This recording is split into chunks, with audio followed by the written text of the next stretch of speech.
I have not experienced myself to be in the underrepresented group, I say. I have felt the privilege to be in the majority with engineering parents. So when I have expressed how much help I got from my mom, I have had friends being astonished by that and said that they have never been able to get that help from their parents.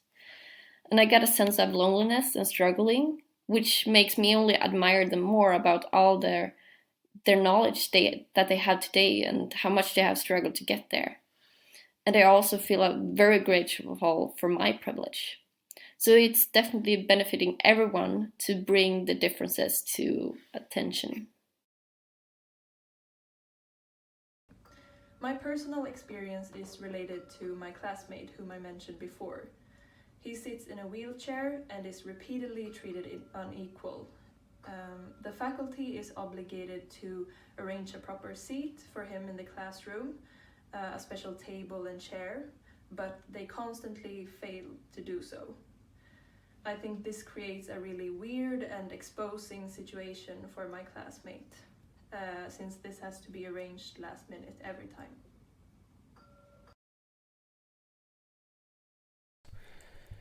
I can tell about one story as an experience and as an example. A friend of mine decided to move to another country a few years ago. I was trying to help him to find a job. He found a position which was advertised in English, and even though he met all the requirements and his English was excellent, the response he got from the company was that they don't employ people who cannot speak the native language. And he was also overqualified, according to them.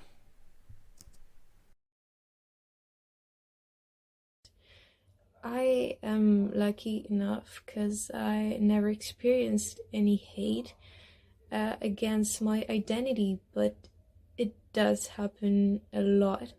We've seen it in Orlando, but we've seen it in France as well, more recently with Lily, an 8-year-old transgender girl. She experienced a lot of hate and critics everywhere on social media and medias in general because of her identity, even if she's only 8 years old. I have an experience from my personal life. At the end of each semester, all students at the university make an evaluation of the course that they just had. And the women who are lecturers are always being much more criticized and are facing harder critique than the men. And they have comments on their looks and their appearance, factors that are absolutely unnecessary for their knowledge and their work as teachers.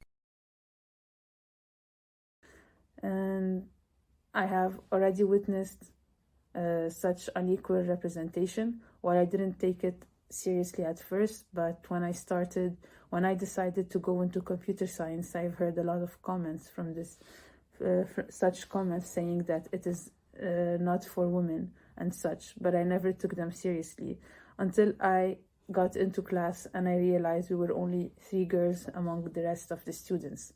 And therefore, I will always be advocating to stop such unequal representation.